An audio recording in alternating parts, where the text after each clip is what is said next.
सबसे पहले वरुण जी आपके साथ करूंगी, और आप जानते हैं क्यों कर रही हूं, क्योंकि आपने शुरुआत शो की देखी होगी। आरक्षण के मुद्दे की संवेदनशीलता आप समझते नहीं है, या फिर आप इस मुद्दे की संवेदनशीलता अच्छी तरह से समझते हैं, इसीलिए एक झूठा वीडियो और उसे कांग्रेस पार्टी ने आगे भी बढ़ाया।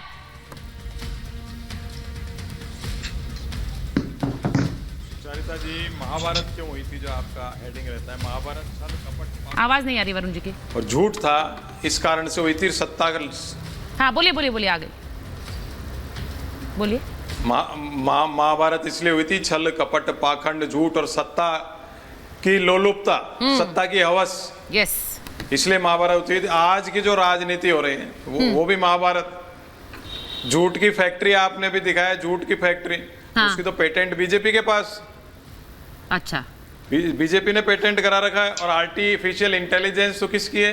बीजेपी की है। बाकी तो सब इंटेलिजेंट ही है। रही बात आरक्षण की, देखिए मैं एंटी मंडल जब मूवमेंट था मैं उसमें मौजूद था। राजीव गोस्वामी ने अपने आप को सेल्फ इमोलेशन किया था एम्स के चौराहे पर। मदन लाल जी खुराना जी रडवानी जी उस समय मौजूद। ये सब चीजें देखी। आरक्षण जो है क्यों खत्म, ये क्यों फेक वीडियो बनाया, वो बिल्कुल गलत है। किसी ने बनाया, उस पर कानूनी कार्रवाई होनी चाहिए। नहीं वरुण जी मुझे पता है आप सही बात करते हैं, आप गलत और सही का फर्क समझकर बात करते हैं, ये मैं अच्छी तरह जानती हूं। लेकिन एक वीडियो बनाया गया जिसमें देश के गृह मंत्री कह रहे हैं हम आए तो आरक्षण खत्म कर देंगे, और इस वीडियो को तेलंगाना कांग्रेस ट्वीट भी कर रही है। वहां रेवंत रेड्डी जी को अब समन कर दिया है पूछताछ के लिए। एक झूठ के सहारे जीत लाने की कोशिश है क्या? मैं आपको उसी पे आ रहा हूं। मैं कह रहा हूं कि झूठे सोशल मीडिया पे कई चीजें चल रही हैं। पता नहीं राहुल गांधी के लिए भी चलता, और के लिए, सबके लिए चल रहा है। वो भी गलत है। चाहे जिसके लिए चलते हैं, मेरे लिए कमेंट कर, मैं तो ध्यान देता नहीं। खैर हाँ। बिल्कुल गलत है। तो चुनाव आयोग को जब मालूम होना चाहिए कि चुनाव शुरू होने से पहले सोशल मीडिया पे कोई प्रतिबंध लगाने चाहिए थे। नहीं ये तो बड़ी अजीब बात है। तेलंगाना में एक बात किसी ने भी किया है, मेरी पार्टी के आदमी ने भी किया है। नहीं वरुण जी, ये बात अजीब इसलिए है क्योंकि आपने कहा वो प्रतिबंध लगाए किया है। हाँ जी, नहीं प्रतिबंध लगाए सही है, लेकिन मेरी बात पूरी हो जाए। जिसका गलत है वो गलत तो एक्सेप्ट करे। बीजेपी वाले कर रहे हैं तो उन्हें भी एक्सेप्ट करना चाहिए। हाँ मैं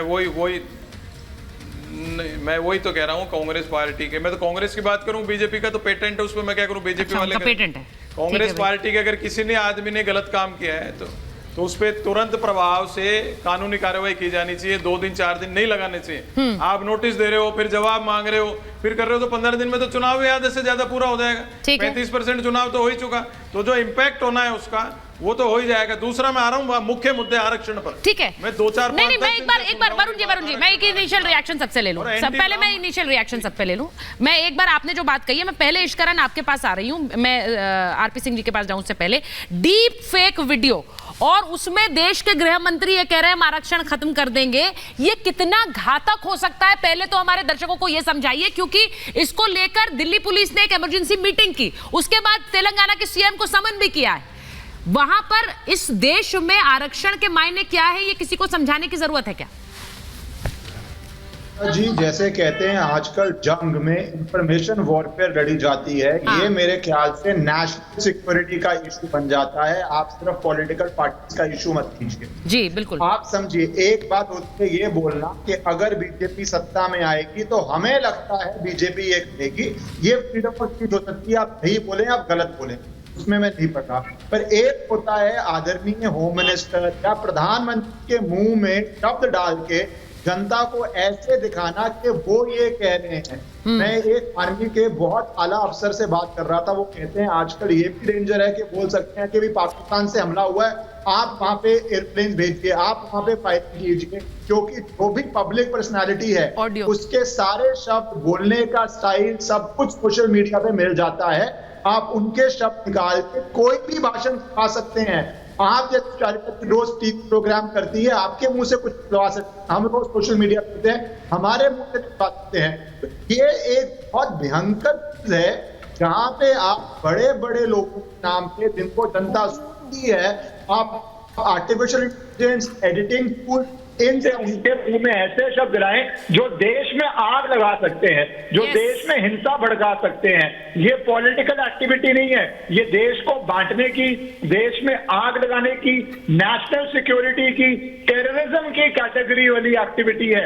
आप कहिए कि आरएसएस का ये एजेंडा है, बीजेपी का एजेंडा है, वो फ्रीडम ऑफ स्पीच है, Exactly. या गलत कह रहे हो, पर जब आप उनके मुंह से ऐसे शब्द बुलवा रहे हैं जो उन्होंने नहीं बोला, तो वो टेररिज्म है। और उसमें रिलीजियस इश्यूज हो सकते हैं, रिजर्वेशन के इश्यूज हो सकते हैं, इकोनॉमिक्स के इश्यूज हो सकते हैं, किसी भी स्तर के इश्यूज हो सकते हैं। और मुझे लगता है इसके ऊपर कड़ी से कड़ी कार्रवाई होनी चाहिए कि जो आर्टिफिशियल इंटेलिजेंस यूज कर रहे हैं सीनियर लीडर्स के नाम पे या पब्लिक पर्सनालिटीज के नाम पे, उनको तुरंत जेल डालना चाहिए और पूरी इस कॉन्स्पिरेसी को अनर्थ करना चाहिए, क्योंकि ये सिर्फ पॉलिटिक्स की नहीं है, ये कल पाकिस्तान के साथ कोई इशू हो सकता है, किसी धार्मिक स्थान पे इशू हो सकता है, किसी जो reservation डर पे है issue इसका, होता है। तो ये बहुत बड़ा है। है। और अभी थोड़ी देर पहले प्रधानमंत्री ने इस पर बोला भी है कि अमित शाह के वीडियो को इस्तेमाल कर लिया, मेरी आवाज बना के वीडियो बनाए जा रहे हैं। ये बहुत बड़ा एक थ्रेट है।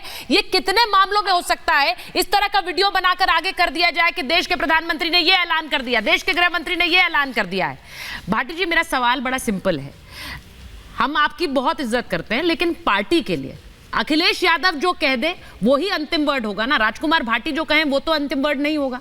मैं इसलिए पूछ रही हूं कि जब देश के प्रधानमंत्री ने आरक्षण पर बात कर दी, गृह मंत्री ने आरक्षण पर बात कर दी, फिर सारे पार्टियों के बड़े बड़े नेता ये क्यों कहते फिर रहे हैं कि आएंगे तो संविधान खत्म कर देंगे? फिर क्या होता है? फिर इस तरह के वीडियोज आते हैं और लोग भरोसा करने लगते हैं। नहीं, मैं जो अमित शाह जी के वीडियो आप जिस पर चर्चा कर रही हैं, पहली बात तो मैं ये कहूँ, किसी के नाम से भी इस तरह के फर्जी वीडियो बनाना एक अपराध है और इसमें इस पर सख्त कार्रवाई होनी चाहिए।